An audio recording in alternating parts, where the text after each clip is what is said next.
Hey Gribblies, I love 40K, but I'm not very good at playing it. However, I do love painting their models. With such an extensive range, it's hard not to pick a new army every week. So what do? I get my friends to play it. Now I could throw a dart at any of the armies in the 40K line, and surely there's models in each of those ranges that I would just love to get my hands on and paint. But when I are as limited in time, space, and money as I am, you certainly don't have a reason to just go pick up any model so it could just sit on a shelf forever. That's why it's important to have friends.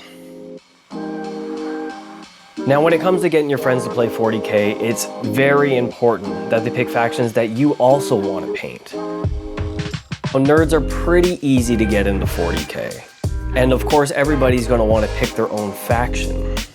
While some people might say, well, why wouldn't you just paint and sell those models? There are a few things better than presenting an incredible piece of art to a friend that you know is going to appreciate it and keep forever. In today's video, we're gonna see how I tricked one of my friends into playing Tau.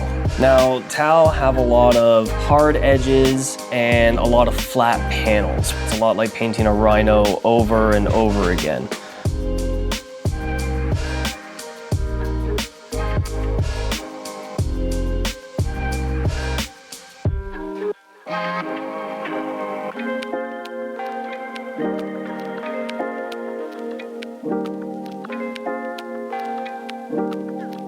However, there is some models in that range I have been dying to get my hands on, providing me with the opportunity to paint models like this one,